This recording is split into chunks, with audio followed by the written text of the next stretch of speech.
think so. Yeah, I think there's a John Daly's obviously going to start. Dylan McHugh is obviously going to start.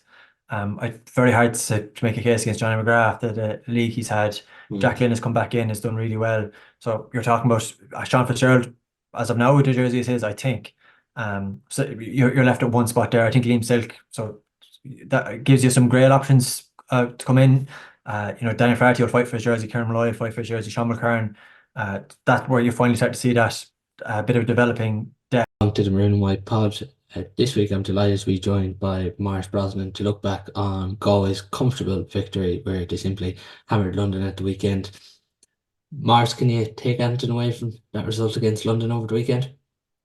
Can you take that? No way.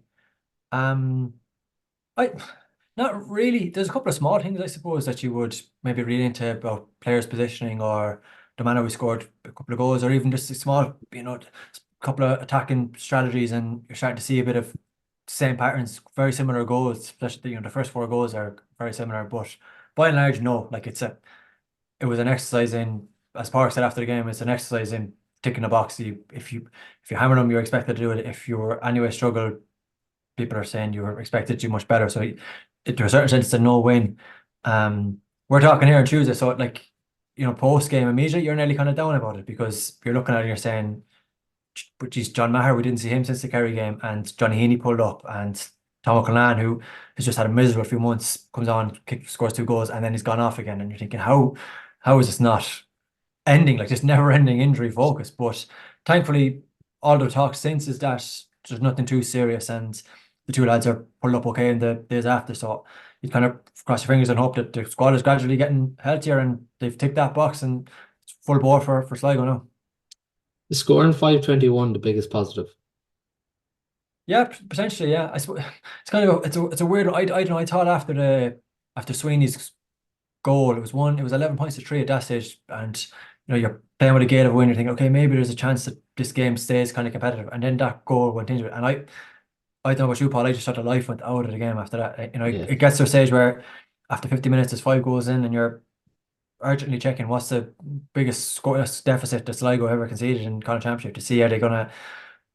Roscommon ran in nine goals on them in 1980 or something like that, and that's suddenly where your mind goes to in that final quarter. So definitely, I thought attacking wise, there was a couple of small things that I saw. Michael McMullen, the journalist from Gaelic Life, did a couple of stats yesterday on the amount of marks certain teams are scoring, and Monaghan are lights ahead of Emirates. They're like 16 marks, but I know he had Robert Finley has I think four or five this year, and you do see, especially the mark in the first half. The one Paul Conroy's kick and he's just breaking out towards the stand side. You see him make that run a lot, and the fact that they seem to be a bit more conscious of orchestrating those is good, and fronting forward the way they scored the goals, opposition aside, was encouraging. So you read into a couple of small things like that. Sean Kelly's position now, I suppose. I know it's kind of an ongoing conversation, but encouraging to see him maybe slightly further up the field. So there's a lot of small things, but overall, yeah, like I'm not saying it was you take the same percent away from a challenge game, but it wouldn't be a huge amount above that, I don't think. Just with that, Sean Kelly in midfield, I seen you had it mentioned this week in your article with the Examiner. Are you very much along the lines to keep Sean Kelly there? I'm not adamant about it, but I think the pros do outweigh the cons. There's a couple of things, right? So this game aside, I wouldn't read, as I said to you, I said the life went out of this game. I think it was, you have to take the context of what it was. I didn't think any of the full back line were amazing, to be honest. Like a couple of times they were maybe slightly exposed and kind of over egged at times, and the big lad Rafter inside he's getting on a lot of ball. Now I was just looking at the stats yesterday. He was turning over a lot, but that's the context of the game. But he showed a He's smartness. only So 21 as well. yeah, so like I wouldn't be but that aside, that's the context of the game, and you judge against a higher standard opposition. I think that back seven is starting to take shape now. You wouldn't have major concerns about it.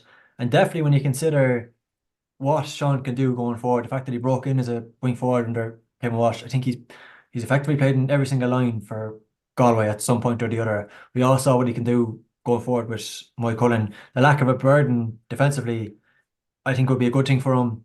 At times, then that kind of comes to overemphasizing just his sole priority is you go back to the 2022 All Ireland final and he's just firefighting. He's just, he's solely fixated on stopping Clifford. Whereas one of the best games I thought Sean had, hilarious or kind of tragically for Galway last year was the Armagh game, where Mm. I don't know if you remember, he absolutely blitzed Stephen Campbell in the first half for the penalty, the penalty that Shane Walsh missed. He was getting forward a lot there, doing huge damage. And I think he was able to do that because that day, Andrew Murnan, the full forward for Armagh, was marked by Keane Hernan. Keane Hernan went into the full back line that day. So I think Galway at that stage, even before that, Sean Fitzgerald hadn't played a single championship minute at that stage. But Galway were starting to try and see, can they get Sean slightly further up the field? Can they get him off the leash slightly more? And now, you've that Sean obviously got injured that day. You fast forward a week to the Moycullen game, or said Mayo game, and Sean Fitzgerald goes to Aidan O'Shea. Now that again is to unburden Sean because he's injury blighted and he's struggling around the pitch at the time. But even still, you have seen an inclination within Galway that when they can, they're trying to let him have a bit more leeway to get forward. And if you can do that and still have a huge amount of confidence in your full back line, I say why not? Like why not let him absolutely rampage forward and you can maintain that defensive shape as long as they're doing what we need them to do. And over the course of the league, I mean, the likes of the Johnny McGraths, the Sean Fitzgerald, they have delivered. If you had to keep Shaw in midfield, it really does feel like Paul Conroy is going to be in midfield because he's been a mainstay in midfield under Port Joyce.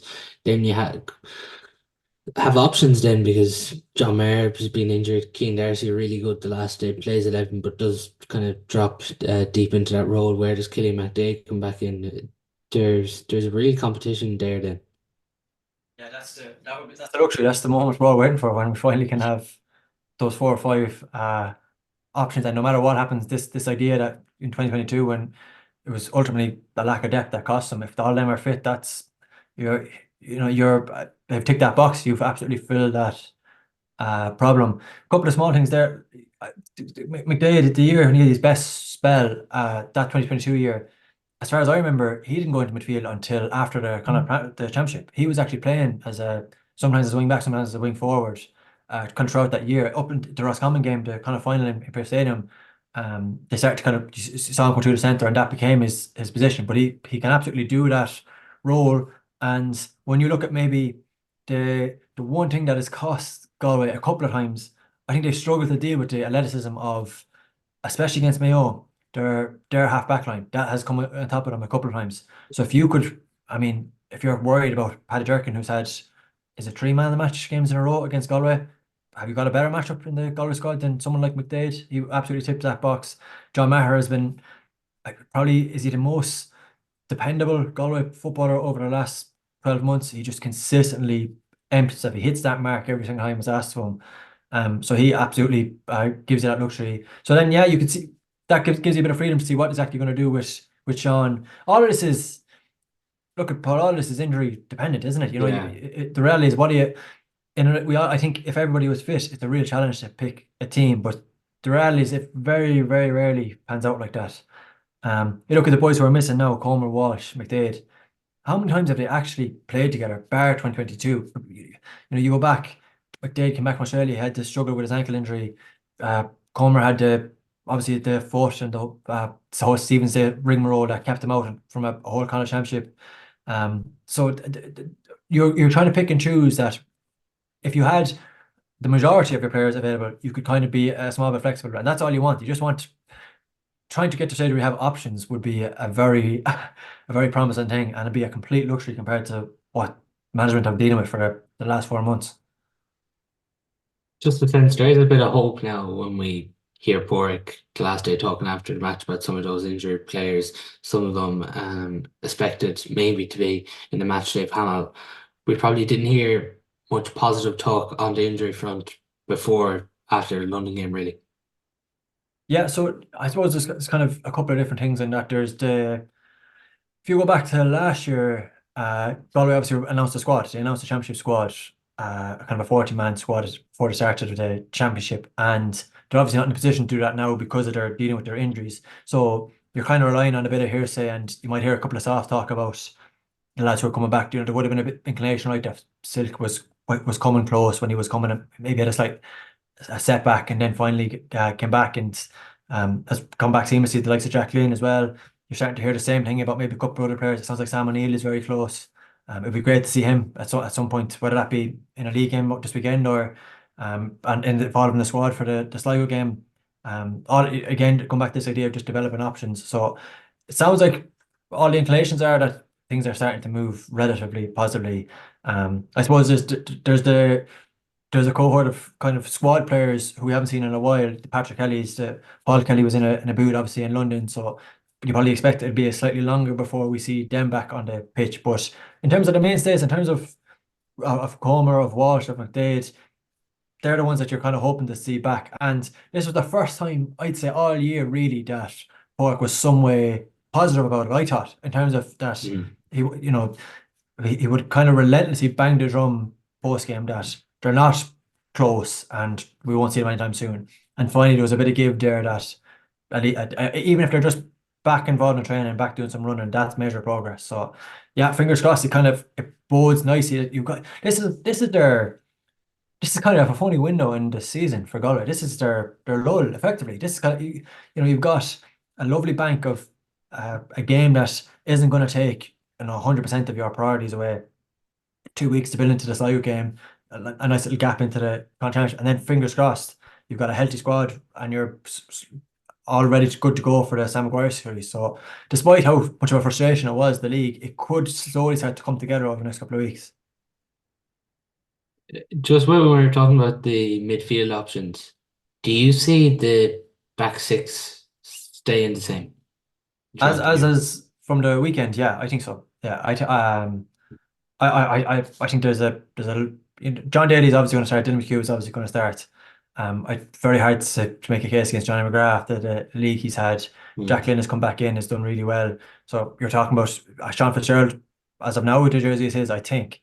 So you're left at one spot there. I think Liam Silk. So that gives you some great options to come in.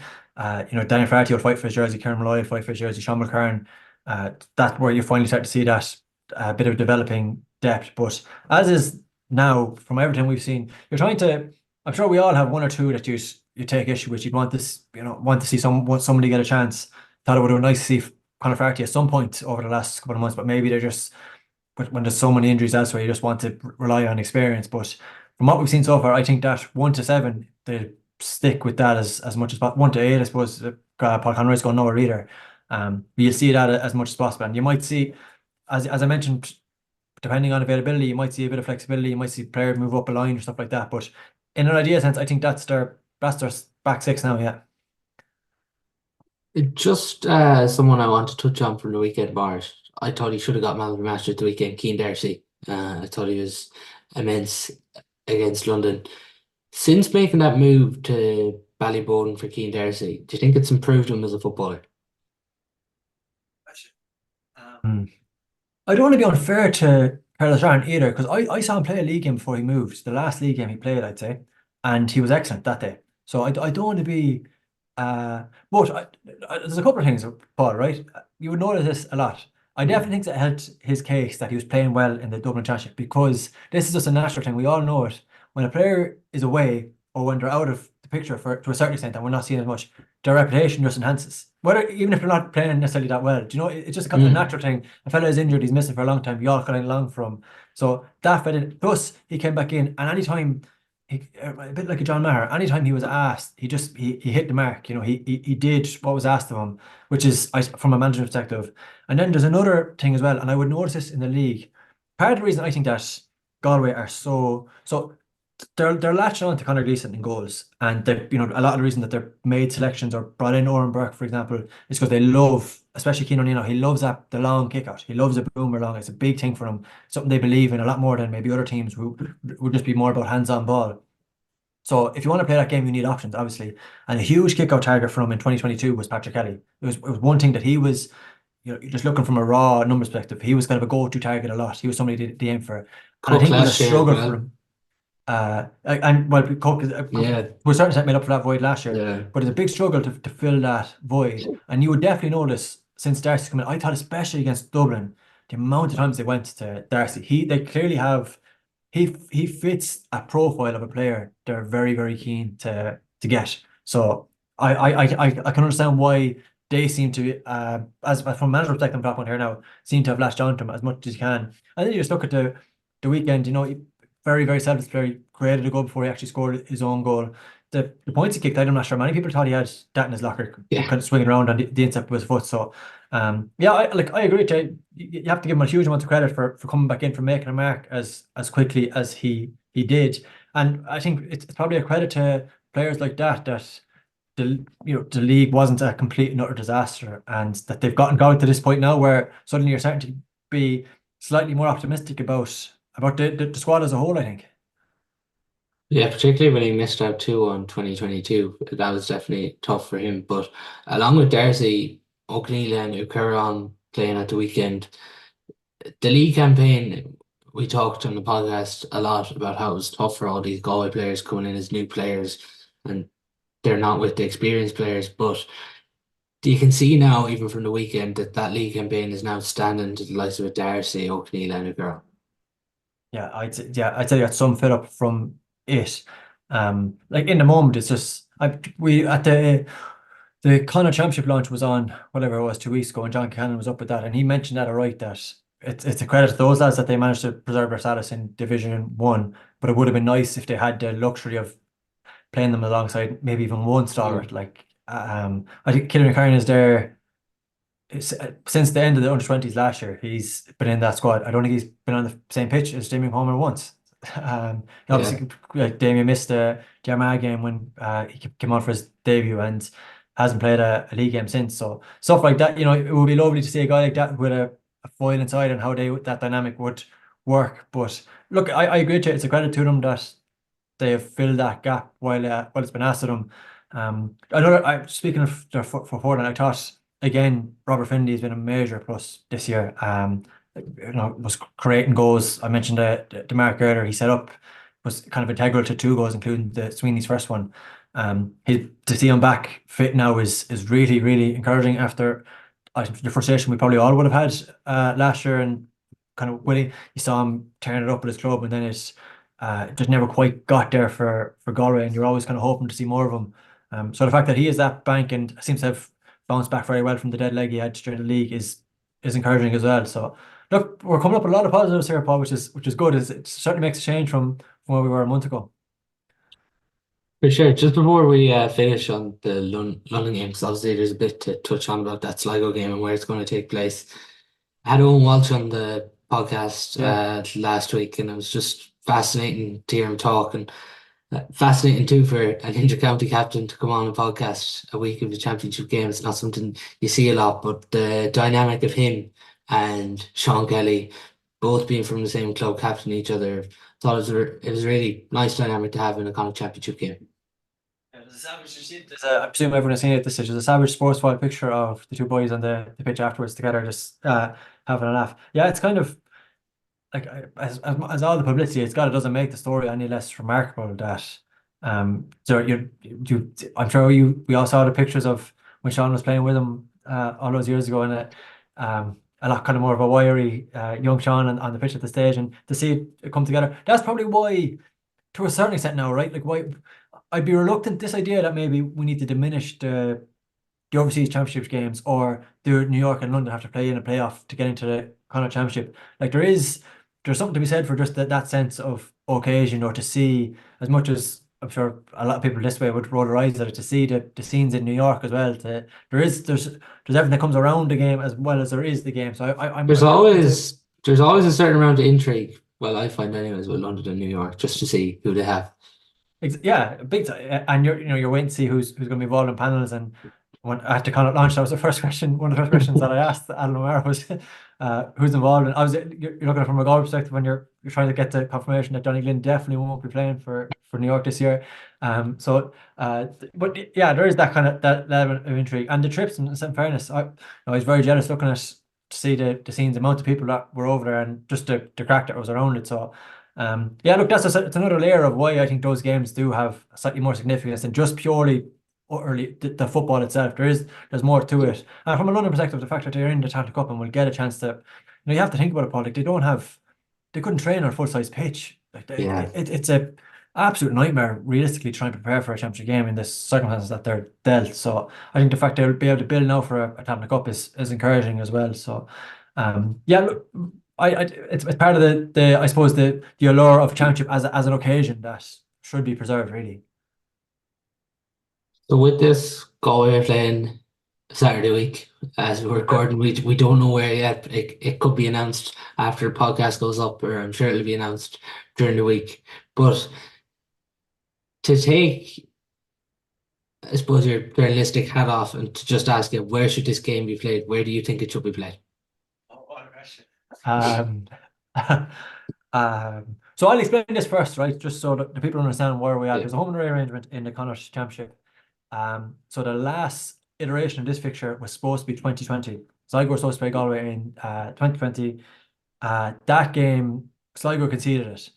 So to a lot of people, that means that Sligo conceded it. It wasn't Galway's fault that Sligo conceded it. Therefore, they should still get a home game for the next iteration, which is this year. So the kind of final last year was obviously a neutral venue. That was in McHale Park.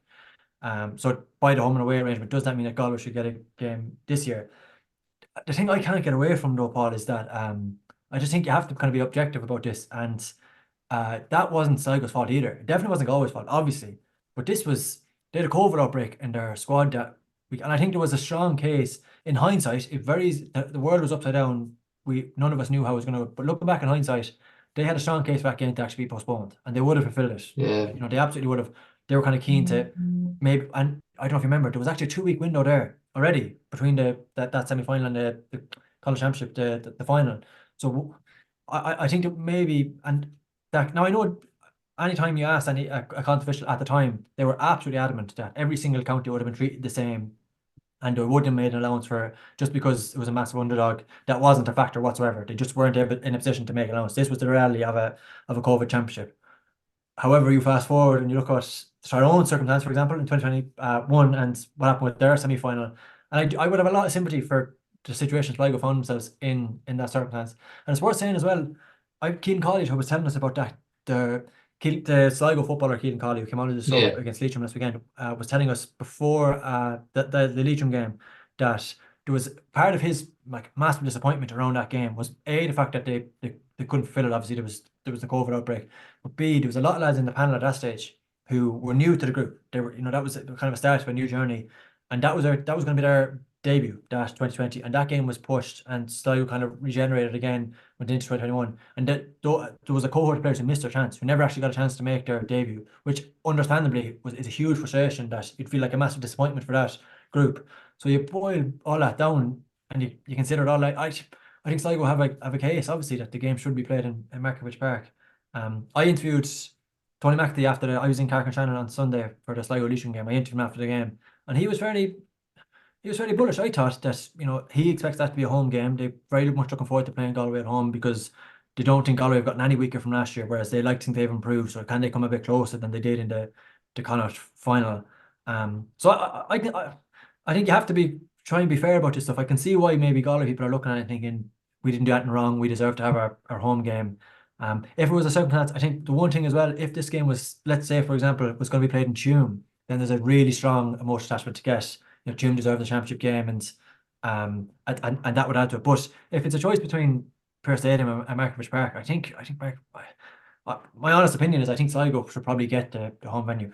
We're recording early Tuesday now, and this might break soon. So for all we know, we'll find out later today. And I'm sure if it's fixed for Galway, we'll get a response from Sligo, and we'll see how it plays out over the next 2 weeks. Do you think Sligo are going to take it further if it's fixed for Galway?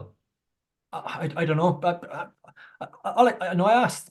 I wasn't kind of conscious of this before it wasn't something that I paid much heed to, but it was only when the question I asked Tony on Sunday was, I know you were very frustrated with the performance last year. Is this a chance to put that right?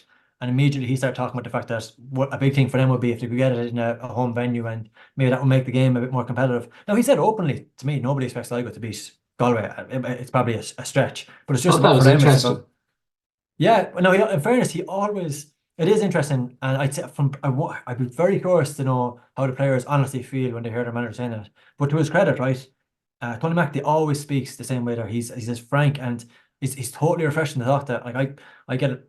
a big field from a journalist perspective. He's very easy to deal with, and he'll always be bullish about that. Before they played Dublin in the Sam Maguire series last year, he was the exact same way. Nobody expects us to win this game. We're just hoping that we're not hammered. That sort of talk. That's the way he is. So I think that's more representative of where he's been realistic about where Sligo are and where Galway are at. I mean, I'd be funny enough, and I'm sure from a player when you hear your manager talking that way. And I'd say from a Sligo perspective, they're adamant. They want to be back in Sam Maguire again. This is their only avenue. This is the only way they'll get into it is if they make a provincial final. So they'll be fully invested in trying to beat Galway. But yeah, look, I don't know. Will they escalate the situation? I don't know. I don't. From a Galway perspective, I kind of think they'd be better off if it is fixed for macro practice, just letting it lie, going there and winning the game and driving into a provincial final. But we're kind of talking hypotheticals until we get confirmation some way about where the game's going to be played.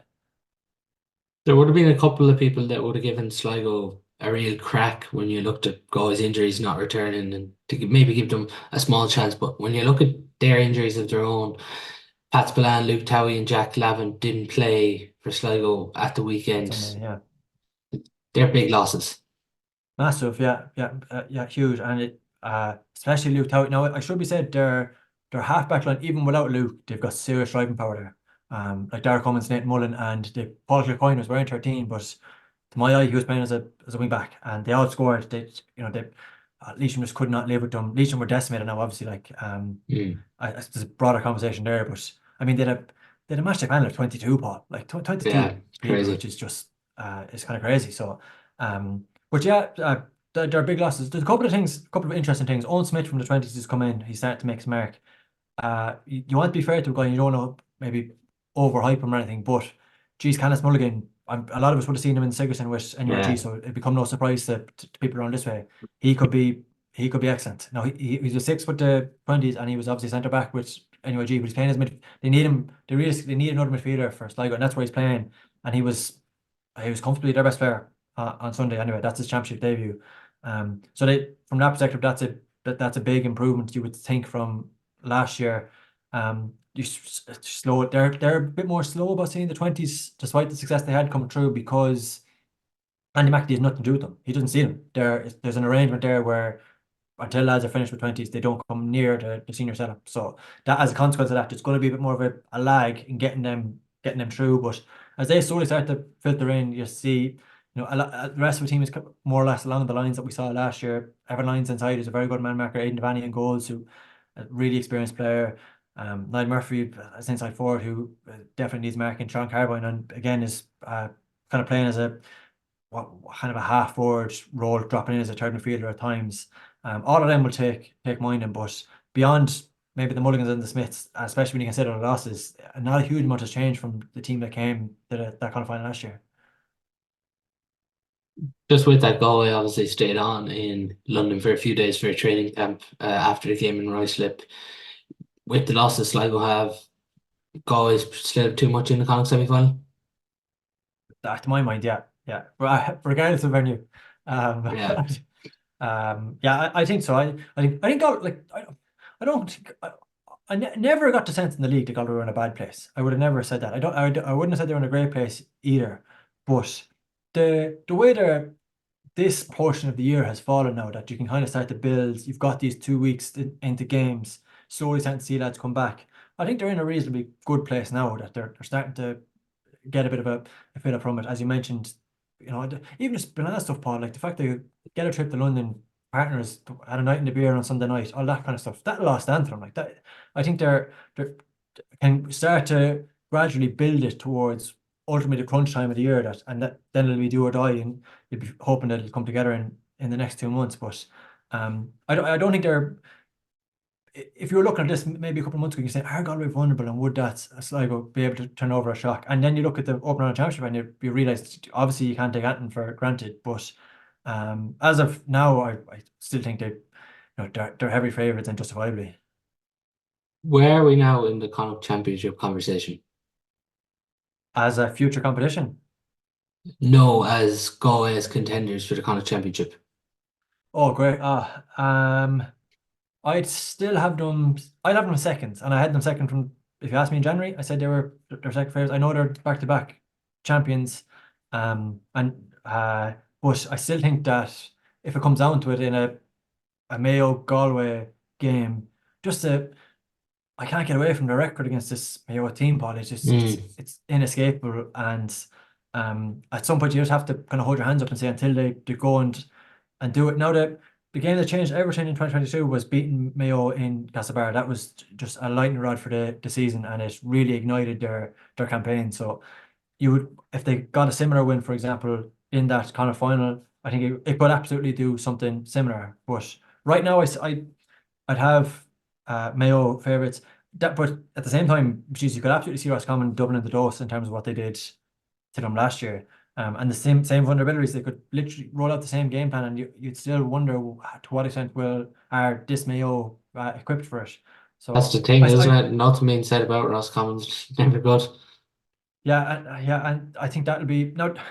They've had their own struggles. Probably maybe doesn't get the same obviously publicity Mm. because of whatever reasons. But from an injury perspective, you look at the lads that they're missing from last year. I think Keane Keown is a massive.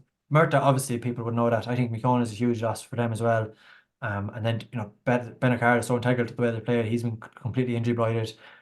Probably unlucky in terms of that they had all the lads involved in a Sigerson campaign, and then with the Bridget lads, and then Dave, he obviously had his famous interview where not having them available was clearly a source of frustration. But like, I mean, presumably they're going to slowly start to come around. I think actually they played Kildare in a challenge Yeah. game over the weekend. So stuff like that will gradually start to come. That game will obviously be fairly massive. So, but in it, look in it. I don't think there's a huge amount between either teams. They could all probably beat each other on the day. But if I was to rank them right now, I think Mayo would be my Connacht Championship favourites. I'd have Galway second, then Roscommon third. Just with that, the under 20s play their final game tomorrow of the round robin series where they come up against Roscommon. A win and they're in a great position. A loss and it gets very tight because this table is very tight at the minute. And obviously, this being always last game to have a bye next week, so there'll be another round of fixtures then.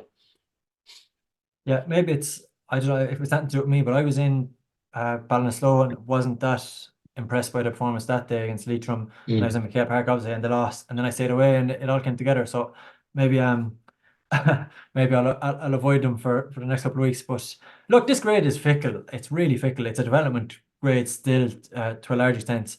You're still trying to learn a huge amount about your panel, and they had a huge amount of players in, and there's all kinds of, I'm sure there's all kinds of soft talk about the makeup of that panel and our players leaving and not. And I thought it was interesting they named the team today and they named the extended panel as well. So the first time I've seen them do that now, where it's just this is our 26 and this is the rest of the squad, and maybe a nice way of letting clubs celebrate their lads who are in there, and if they're not in there, just cut it off at source. You know now it's for in certain circumstances it's obviously true that there's names there that you might have expected to be there and they're not on the list. So all of that is encouraging. I think they're still finding out about themselves. Like that, it's very obvious. They played Cork before the championship, and you look at the players who played there who we haven't seen at all. Some of that is selection, some of that is injury.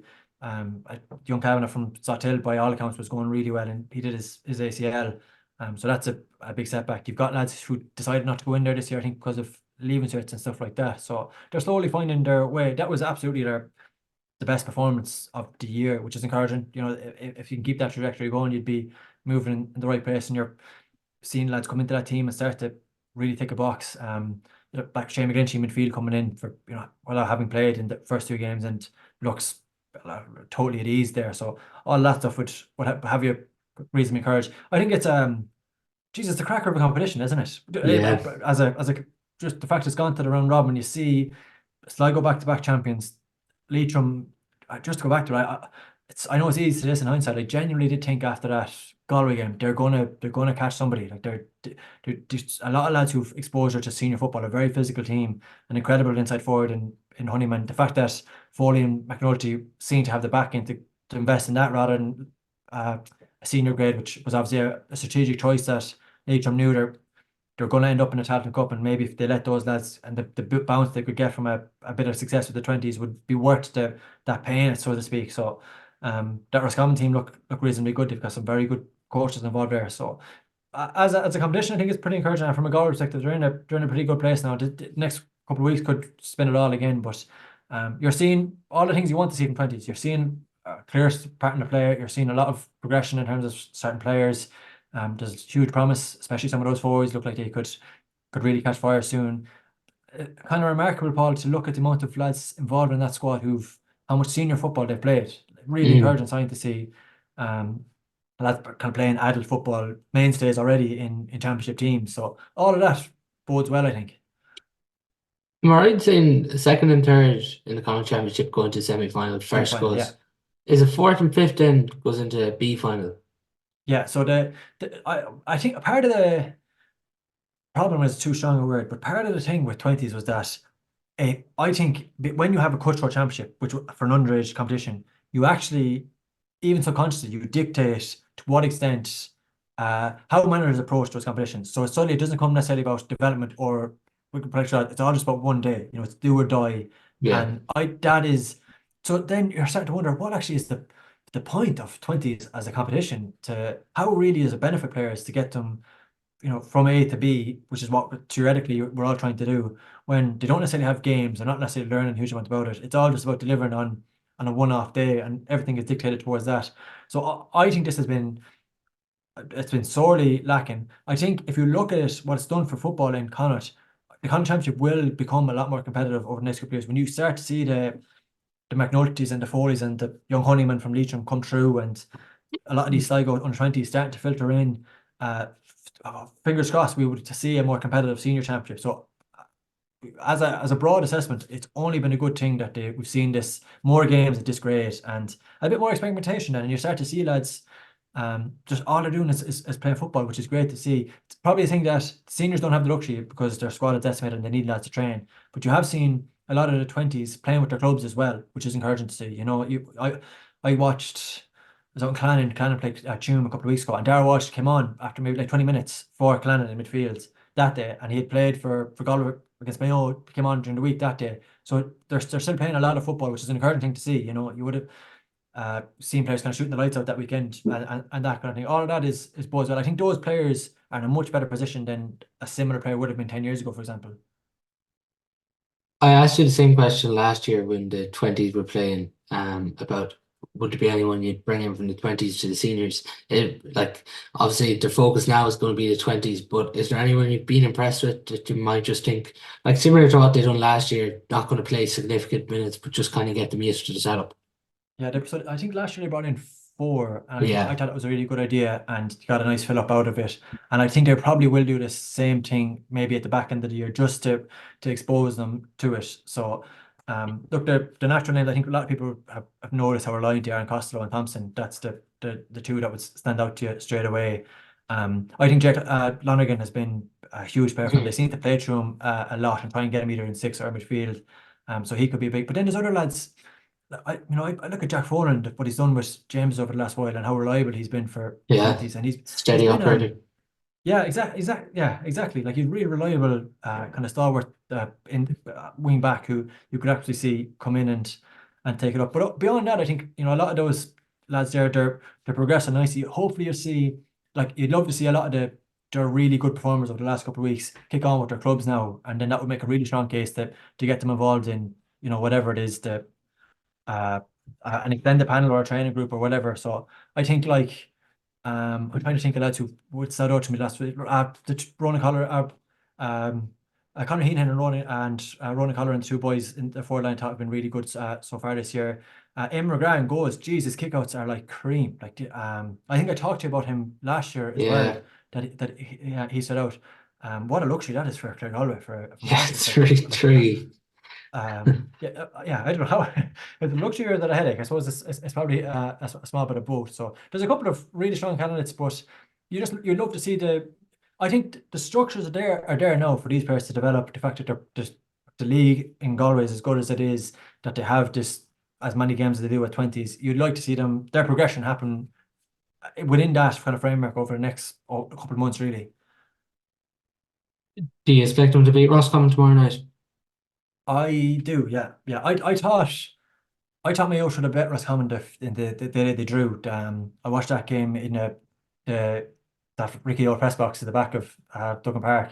Um, and I the way they started that game, maybe kind of slowly starts to let it slip. But I think they found out a lot about their team. You always learn more from a loss than a win. So all that would bode well. The fact that they seem to be made and down, the whatever you want to call it, the changes they made last week worked. So McGlinchey comes in midfield, he starts again this week, that kind of stuff. All of that is very encouraging. So yeah, I would expect them to win, and then the rest of that is it's a crapshoot. It'd be hard to pick what's going to happen elsewhere. Just like I still think there's a kick in that Leitrim team, for example. That definitely just still think there's a kick. So, but from a goal perspective, yeah, you'd be a lot more encouraged this week. In saying that as well, the minors get their campaign underway on Friday. There's probably a lot of intrigue for Galway supporters in particular when I suppose you have Gary O'Donnell and Johnny Duane, two ex-players involved in that setup. Yeah, and I think that was a really kind of shrewd thing to do, just to see, um, you're starting from ground one from a 17s and a 20s level. But one thing I think you'd like to see more is a bit more development of young up and coming coaches in within, whether that be within the from a goalie perspective, all you want to do is curtail as many options as you can as possible. So if you're getting them involved in a development panel, if you're getting them involved in the coaching sessions, given coaching sessions, for example, I know Kevin Johnson very involved in that in Galway. All of that just will naturally rise the tides across the board. So you see, obviously, I presume you've talked about already, but the 20s hurling game, you see the lads in the line against Offaly at the weekend, and I think just that gradual exposure will have you optimistic that we'll have a few pretty good Galway coaches and potential Galway managers down the line in the next couple of years, that if you can just rise that level gradually, you'd be encouraged. I suppose it's the same principle we're talking about from a playing perspective as it is from a manager perspective. Just give them exposure, give them a bit of a framework, that chances that you can have actually you can develop and you can learn as you go, and you can take a loss and bounce back from it and all that kind of thing. So yeah, you'd be pretty optimistic about the way that is set up, both from a player perspective, but also from a coaching perspective in Galway. Would you expect much from the minors this year? Obviously, it's very hard to know because there's been no squad announcements or anything yet, but how do you expect them to get I on think early some of on? the Yeah, I think they're a reasonable advantage in that the likes of Gary would are involved in that under 15 Galway team that had um a bit of, I suppose, promise. I know you're talking about what this is, whatever, about 20s. This is ultra development grade now, Yeah. and what they're going to do. You probably we're still waiting to see some of the minor All Ireland winning team at 20s level. Do you know what I mean?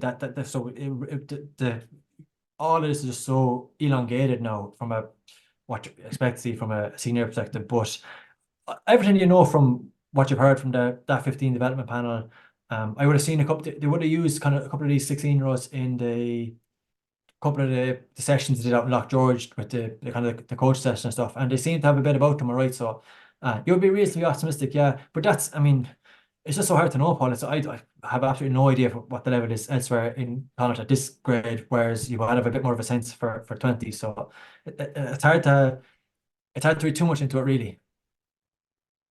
Yeah, for sure. Galway do get their minor campaign and there'll be a squad announcement, so we'll obviously know a lot more then. But they play Sligo Friday evening. But that's all we do time for on today's podcast. Thanks a million to Marsh for coming on.